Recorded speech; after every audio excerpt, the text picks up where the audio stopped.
अस्सलामुअलैकुम। मेरा नाम वकासम सिद्दीकी है और आज के इस introduction to C C plus plus language के कोर्स में हम देखेंगे फ्लो कंट्रोल या कंट्रोल ऑफ द प्रोग्राम। आज के इस टॉपिक के हमारे जो कंटेंट्स हैं वो है introduction to repetition of structure, condition control and count control loops, condition control and count control for statements और नेस्टेड लूप्स वगैरह। सबसे पहले बात करते हैं हमारी रिपीटेशन ऑफ स्ट्रक्चर की।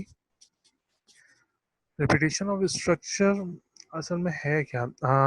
जब भी रिपीटेशन ऑफ स्ट्रक्चर से मुराद ये है कि किसी भी स्ट्रक्चर को बार बार रिपीट करना। यहाँ पे स्ट्रक्चर से मुराद है किसी भी वर्क को, किसी भी काम को, किसी भी स्टेटमेंट को एक से ज़्यादा टाइम लिखना।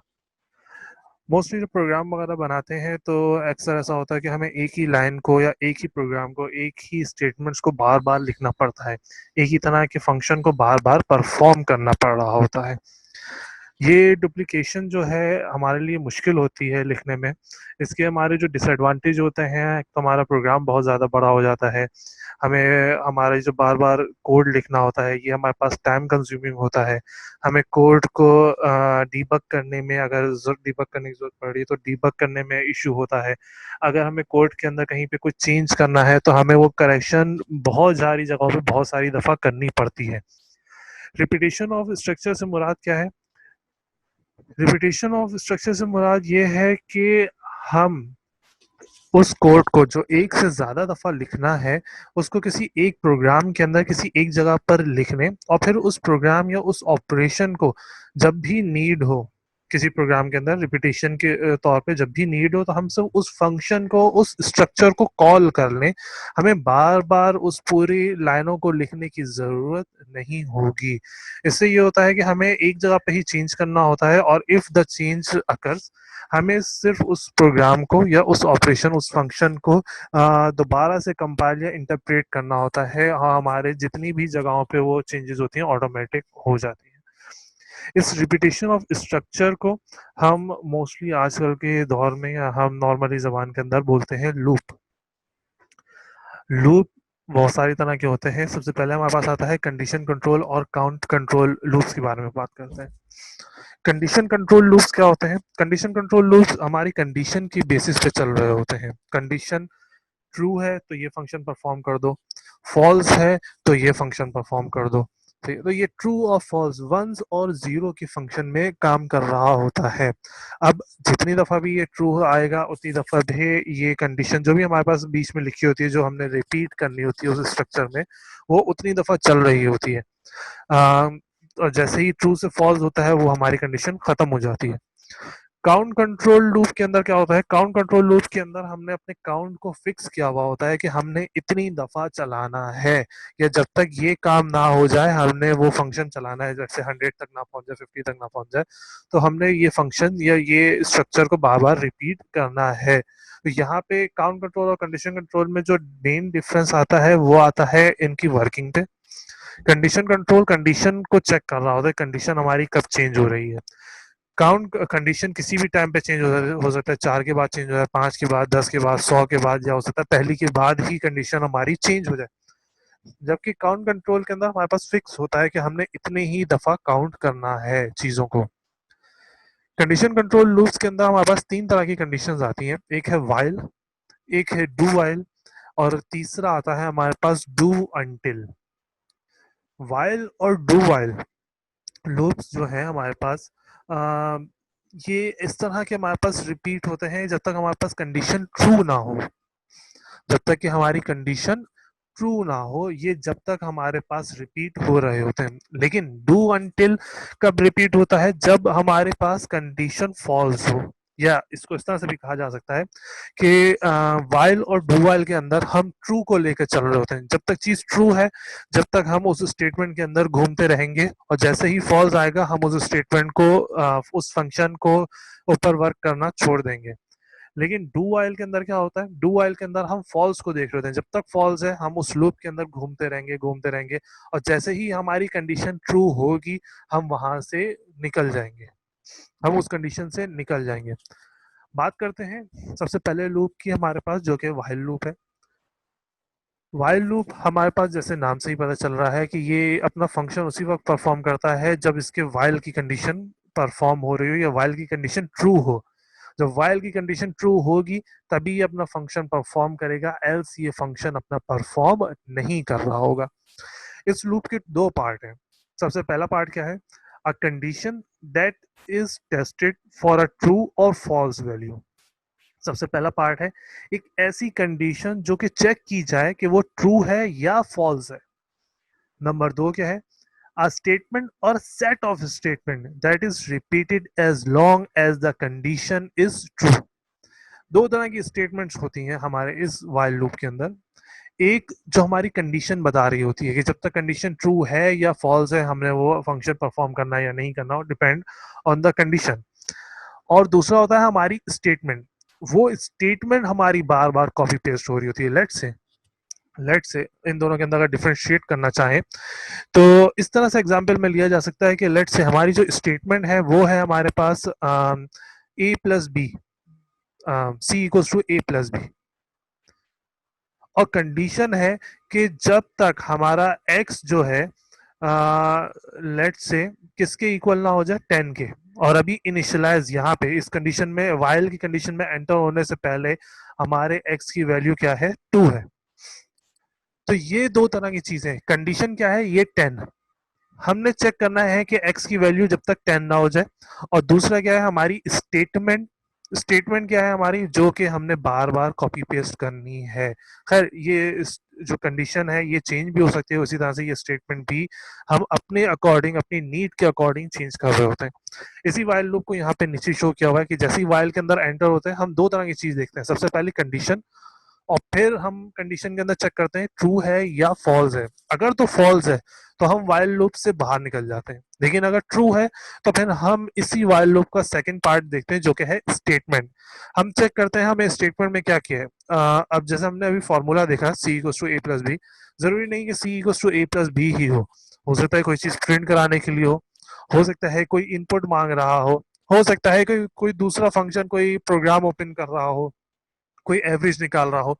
कोई भी फंक्शन, कोई भी स्टेटमेंट यहाँ पर गिवन हो सकती है।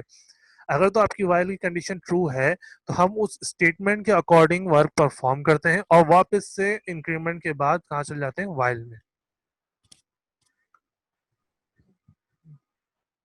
इसी वाइल को अगर पोसाइडो कोड्स के अंदर देखें तो इसका एक जनरलाइज फॉर्मेट है। हम लिखते हैं वाइल कंडीशन और फिर हम नीचे लिखते हैं अपनी स्टेटमेंट्स। यहाँ पे एक्सेट्रा से लिखा है क्योंकि एक से ज्यादा और एक सिंगल स्टेटमेंट भी हो सकती है। और फिर उसके बाद हम लिखते हैं एंड वाइल। इस पूरी जनरलाइज उसके अंदर जो हमारे पास यहाँ बीच में स्टेटमेंट्स लिखी जाती हैं इनको बोला जाता है बॉडी ऑफ द लूप। ये वो फंक्शंस हैं जो बॉडी होते हैं लूप के। अब यहाँ पे कुछ भी बुलियन एक्सप्रेशन वगैरह स्टेटमेंट कुछ भी हो सकता है। जब भी हमारे पास लूप को एग्जीक्यूट किया जाता है और कंडीशन को टेस्ट किया जाता है, अगर कंडीशन ट्रू है तो स्टेटमेंट्स, वो स्टेटमेंट्स जो बॉडी के अंदर, बॉडी ऑफ द लूप के अंदर आ रहे हैं, वो एग्जीक्यूट होना शुरू कर देते हैं। और जब लूप हमारा खत्म होता है तो कंडीशन जो है फॉल्स हो जाती है, हमारा प्रोग्राम जो है लूप से बाहर चल जाता है या लूप को छोड़ देता है। दो तरह के हमारे पास लूप होते हैं, एक होता है फाइनाइट और एक होता है हमारे पास इनफाइनाइट। फाइनाइट लूप वो होता है जो कहीं पर जाकर अपने रिक्वायरमेंट के लिहाज से, कंडीशन की रिक्वायरमेंट के लिहाज से रुक जाए। इनफाइनाइट लूप वो होता है जो कि रुकता नहीं है और चलता रहता है इनफाइनाइटली। कोशिश ये की जाती है कि कोई ऐसा प्रोग्राम ना लिखा जाए जो इनफाइनाइट लूप के अंदर चल रहा हो। मोस्टली जगह पे इस इनफाइनाइट लूप का यूज उस वक्त किया जाता है कि जब तक हमारे पास बाहर से कोई इंटरप्ट मौजूद ना हो या जब तक हमारे पास बाहर से कोई इंटरप्शन ना प्रोवाइड की जाए। फॉर एग्जाम्पल जैसे कि हमने कोई फंक्शन ओपन कर दिया डॉस के अंदर, अब वो प्रोग्राम चले जा रहे हैं, हम क्या करते हैं, स्केप की दबाते हैं तो हम उस डॉस से बाहर चले जाते हैं। या अगर कोई एरर आ रहा है हमारे पास, हम उस एरर को, या कोई भी विंडो ओपन हो गई, कोई पॉपअप ओपन हो गया, अब उस पॉपअप को क्लोज करने के लिए हमने उसका क्लोज का बटन या कैंसिल को प्रेस करना पड़ता है। तो ये प्रेस होने तक वो जो हमें चीज नजर आ रही होती है वो वहां लूप के अंदर शो हो रही होती है, वो पूछ रही होती है कि कौन सा फंक्शन परफॉर्म हमने करना है। पर वो इनफाइनाइट लूप की नहीं है, लेकिन समझने के लिए इनफाइनाइट लूप के अंदर हम उस एग्जाम्पल को यूज कर सकते हैं। फिर दूसरी हमारे पास कंडीशन आती है डू वाइल लूप की। ये भी अपने नाम से ही जाना जाता है कि पहले डू करो और फिर वाइल चेक किया जाता है। चीज यहाँ पे भी सेम है, बस फर्क इसके अंदर और वाइल के अंदर क्या है। वाइल लूप जो है हमारे पास प्री टेस्ट लूप होता है। प्री टेस्ट लूप से मुराद ये है कि पहले हम टेस्ट करते हैं, अगर ट्रू है तो स्टेटमेंट पे काम करते हैं, वरना हम लूप से एग्जिट हो जाते हैं। डू वाइल जो है वो पोस्ट टेस्ट है। पोस्ट टेस्ट टेस्ट से मुराद ये है कि पहले हम अपनी स्टेटमेंट परफॉर्म कर लेते हैं और टेस्ट जो है वो बाद में कर रहे होते हैं कंडीशन को। यहाँ पे क्या होता है, हम इसके अंदर और वाइल के अंदर जो फर्क है, वाइल के अंदर हमारी कंडीशन ट्रू होगी तभी हम अपना फंक्शन अपनी स्टेटमेंट परफॉर्म कर सकते हैं। डू वाइल में ऐसा नहीं है। डू वाइल में अगर कंडीशन फॉल्स है तो भी एटलीस्ट एक दफा हमारी स्टेटमेंट रन जरूर होती है। एटलीस्ट एक दफा हमारी स्टेटमेंट रन जरूर होती है, जैसे कि यहाँ पे हमारी फिगर में शो हो रहा है। यहाँ से डू वाइल से जैसे ही हम एंटर हुए तो हमारी स्टेटमेंट सबसे पहले परफॉर्म होगी, उसके बाद कंडीशन चेक की जाएगी। फॉल्स है तो बाहर निकल गए। अब देखिए, अगर फॉल्स है और बाहर निकल गए तो भी हम अपनी स्टेटमेंट को वंस एग्जीक्यूट करके परफॉर्म कर चुके हैं। और अगर ट्रू है तो फिर हम वापस से घूम के इसी लूप के अंदर चले जाते हैं। ये जो हम बात करते हैं अपने इनफाइनाइट और फाइनाइट लूप की, तो ये फाइनाइट इनफाइनाइट लूप हमारे पास हर तरफ होता है। डू वाइल पे, डू अंटिल पे, वाइल पे, हर जगह पे। अब अगर हम बात करते हैं डू वाइल को अपने पोसाइडो कोड के अंदर, तो इसका जो जनरलाइज वे है वो यही है। हम पहले लिखते हैं डू, अपनी स्टेटमेंट्स लिखते हैं और फिर आखिर में हम एंड की जगह हम क्या लिखते हैं, वाइल कंडीशन। इस वाइल कंडीशन और डू के बीच में जितनी भी स्टेटमेंट्स लिखी हुई हैं ये कहलाती हैं हमारे पास, जितने भी क्लॉज वगैरह हैं ये हमारे पास कहलाते हैं बॉडी ऑफ द लूप। जो कंडीशन हमारे पास आ रही है वाइल के बाद, वाइल क्लॉज कह लें या वाइल की जो कमांड है ऑफ कोड है उसके बाद, उसको कहते हैं बुलियन एक्सप्रेशन। यहाँ पे क्या होता है कि सबसे पहले लूप एग्जीक्यूट होने के बाद सबसे पहले स्टेटमेंट इन अ बॉडी जो है वो एग्जीक्यूट होती है और उसके बाद कंडीशन को टेस्ट किया जाता है। अगर तो कंडीशन ट्रू है वाइल में, अगर कंडीशन ट्रू है तो हम स्टार्ट ओवर करते हैं, हम दोबारा से डू के पास चल जाते हैं और अपनी लूप को चेक करते रहते हैं, लेकिन और अपनी बॉडी को एग्जीक्यूट दोबारा से कर रहे होते हैं। लेकिन अगर कंडीशन फॉल्स है तो हम प्रोग्राम से ऑटोमेटिक बाहर चले जाते हैं। फिर आता है हमारे पास do until loop. Do until के अंदर क्या होता है, हमने अपना काम परफॉर्म करते रहना है अंटिल हमारी स्टेटमेंट क्या हो जाए, ट्रू। जैसे कि यहाँ पे आप फिगर में देख रहे हैं स्टेटमेंट आई, क्योंकि ये डू लूप है तो इसलिए पहले स्टेटमेंट परफॉर्म हुई, कंडीशन में आए, फॉल्स में गए और वापस घूम रहे हैं। जब तक फॉल्स है कंडीशन हम घूमते रहेंगे, जैसे ही ट्रू होगा हम यहाँ से बाहर निकल जाएंगे। यहाँ और पीछे वाले में फर्क क्या है, ये दोनों एक दूसरे के इनवर्स हैं। अगर बुलियन के लिहाज से बोले तो एक दूसरे के नॉट है, एक दूसरे के अपोजिट है। वहां हम फॉल्स को देख के प्रोग्राम से बाहर निकलते थे, यहाँ हम ट्रू को देख के इस लूप से बाहर निकलेंगे।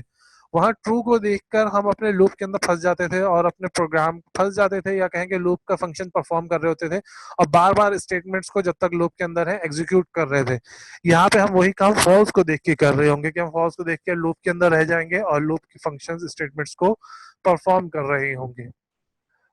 इरिटेट्स कहलाता है कि हम उस फंक्शन को, उस परफॉर्मेंस को कर रहे हैं। इसको लिखने का तरीका क्या है, इसको लिखने का और हमारे पास डू वाइल को लिखने का तरीका मोर और लेस सेम ही है। हम लिखते हैं डू, स्टेटमेंट्स लिखी जाती हैं और फिर लिखा जाता है अंटिल कंडीशन। वहां पे लिखा जा रहा था वाइल कंडीशन, यहाँ लिखा जाएगा अंटिल कंडीशन। काम क्या होता है, या इस डू और अंटिल कंडीशन के बीच में जितनी भी चीजें लिखी हुई हैं वो कहलाती है हमारी बॉडी ऑफ द लूप। और जो भी कंडीशन हमारे पास अंटिल के बाद या वाइल के बाद लिखा हुआ आ रहा है वो हमारे पास कहलाता है बुलियन एक्सप्रेशन। जब भी हमारा ये इस तरह का कोई लूप एग्जीक्यूट होता है तो स्टेटमेंट ऑफ द लूप को एग्जीक्यूट किया जाता है एटलीस्ट वंस, उसके बाद हमारी कंडीशन टेस्ट होती है। अगर तो कंडीशन ट्रू है तो हम इसके अंदर क्या करते हैं, प्रोग्राम से एग्जिट हो जाते हैं। वहां क्या था, प्रोग्राम को वापस से कंटिन्यू करते थे, वापस से लूप के अंदर जाते थे। यहाँ पे क्या है, प्रोग्राम को एग्जिट कर देंगे। लेकिन अगर यहाँ पे कंडीशन फॉल्स है तो हम क्या करेंगे, प्रोग्राम को स्टार्ट ओवर करेंगे और स्टेटमेंट ऑफ द बॉडी को दोबारा से एग्जीक्यूट करेंगे। काउंट कंट्रोल लूप्स क्या होते हैं, काउंट कंट्रोल लूप्स वो होते हैं जब हमने अपने लूप को काउंटेड किया हुआ। यहाँ पे पीछे उसके अंदर तो हम कंडीशन को देख रहे थे, ट्रू कब तक नहीं हो रही है, कब तक नहीं हो रही, हमें नहीं पता होता था। यहाँ पे क्या है, यहाँ पे हमारे पास फिक्स होता है कि हमने इतने ही लूप चलाने हैं। जैसे एग्जाम्पल के तौर पे हमारे पास जो चीज आती है वो आती है हमारी घड़ी की, कि 60 के बाद वो घड़ी की आ सकती है, या जैसे इसके अंदर और हमारे पास टेबल का आ गया, हमने 3 का टेबल प्रिंट करना है 1 से 10 तक, तो वो हमें फिक्स पता है कि 1 से स्टार्ट करना है, 3 1 जा 3, और लेके जाना है 3 10 जा 30 तक, इस तरह से। या और जो दूसरे इस तरह के हमारे पास इक्वेशंस कंडीशंस होती हैं उनको एज अ लूप परफॉर्म कर सकते हैं। अब यही चीज लूप से क्यों परफॉर्म कर रहे हैं, क्योंकि अगर हम बार बार वही एक चीज प्रिंट करें, बार बार वही चीज मांग रहे हो, तो उसके अंदर इशू हो सकता है। तो एक कंडीशन बना के उसको लूप के थ्रू वही 10 की 10 इक्वेशंस को एज इट इज परफॉर्म कर लिया। जब हम इस तरह के लूप को परफॉर्म करते हैं तो 3 तरह के एक्शन के ऊपर वर्किंग की जाती है। सबसे पहला होता है इनिशियलाइजेशन, फिर होता है टेस्ट, और फिर होता है इंक्रीमेंट, या इन सम कंडीशंस डिक्रीमेंट को भी किया जाता है। इनिशियलाइजेशन बताता है कि हमने कहाँ से स्टार्ट करना है, एक वेरिएबल की वैल्यू दी जाती है और वहां से हमारा इनिशियलाइज होता है। टेस्ट बताता है, टेस्ट की दूसरी कंडीशन होती है और वो बताता है कि हमारी इनिशियल कंडीशन और उस टेस्टेड कंडीशन के दरमियान में क्या फंक्शन लगा हुआ है, क्या ऑपरेटर, लेट्स से कि 0 और 100 को ग्रेटर देन से चेक करना है कि ग्रेटर देन है या नहीं, इक्वल्स टू से चेक करना है कि इक्वल टू है या नहीं, लेस देन से, लेस देन इक्वल्स टू से। इस तरह से बहुत सारी कंडीशंस हो सकती हैं हमारी। और फिर आखिर में हमारे पास लगा होता है इंक्रीमेंट, जो कि हमारी इनिशियल वैल्यू को बार बार इंक्रीमेंट कर रहा होता है। इसके लिए जो बहुत सारी इक्वेशंस यूज की जाती हैं वो सबसे, उसके अंदर सबसे ज्यादा इंपॉर्टेंट, या कहो कि सबसे, या ये कहें कि सबसे ज्यादा यूज की जाने वाली, वो है हमारे पास फॉर की स्टेटमेंट। फॉर की स्टेटमेंट लिखने का तरीका है, हम लिखते हैं फॉर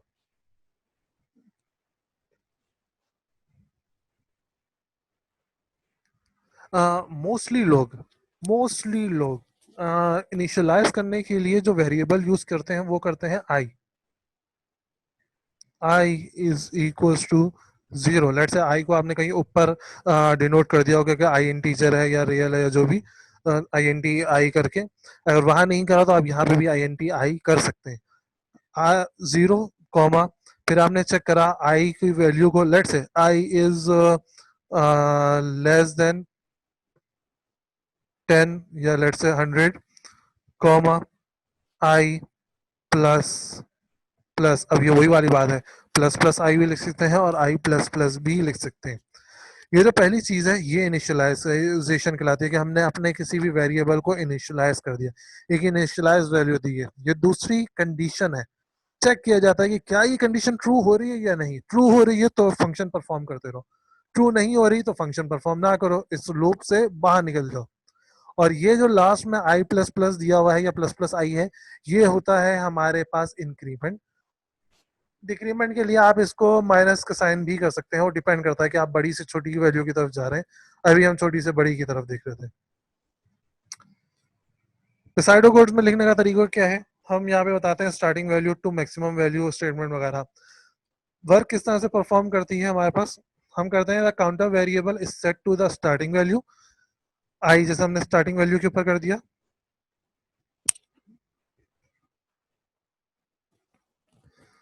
फिर उसके बाद हम चेक करते हैं दूसरे स्टेज में क्या ये हमारी कंडीशन या मैक्सिमम वैल्यू जो है उसके इक्वल है या नहीं। नहीं है तो अगर है तो स्टेटमेंट को मैक्सिमम वैल्यू है तो हम लूप को स्टॉप कर देंगे। अगर नहीं है अदरवाइज तो हम क्या करेंगे, स्टेटमेंट जो कि लूप की बॉडी में है उसको एग्जीक्यूट करेंगे। काउंटर वैल्यू वेरिएबल जैसे कि आई था, जिसको इसको यहाँ पे काउंटर वेरिएबल बोल रहे हैं, वैसे उसको हम लूप वेरिएबल या फॉर वेरिएबल भी बोल सकते हैं। तो उस वेरिएबल के अंदर इंक्रीमेंट करते हैं और फिर स्टेप 2 के अंदर दोबारा से वही लूप स्टार्ट कर देते हैं। फिर आता है हमारे पास नेस्टेड लूप। नेस्टेड लूप क्या होता है, एक लूप के अंदर दूसरा लूप चलना।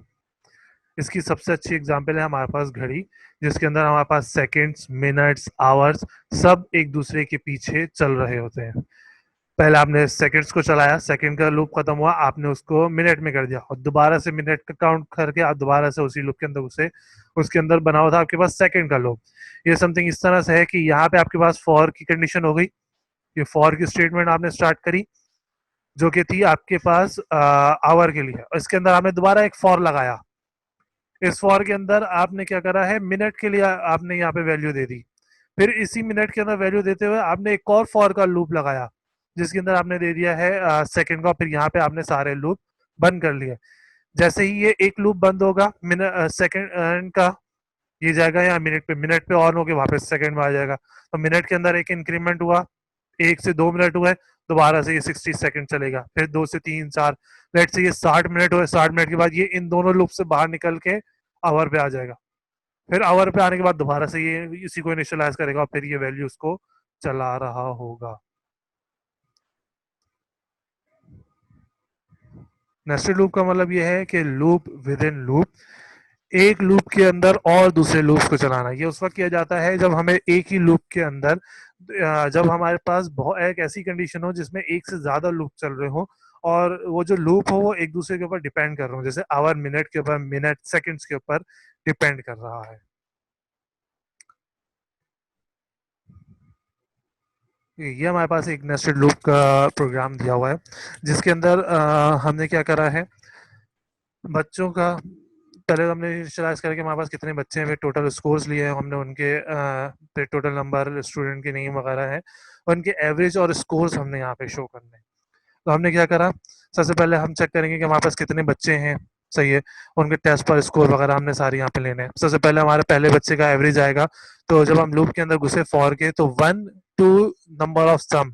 अब अगर 3 नंबर ऑफ सम हमने यहाँ पे पहले दिया होगा तो 3 1 2 3 हो जाएगा ऑटोमेटिक, 4 दिया तो 4, 2 दिया तो 2, 1 दिया तो एक ही पर रुक जाएगा। अब initialise as an accumulator for test score, तो ये सारी चीजें आपने इनिशियलाइज की कि स्टूडेंट नंबर क्या है।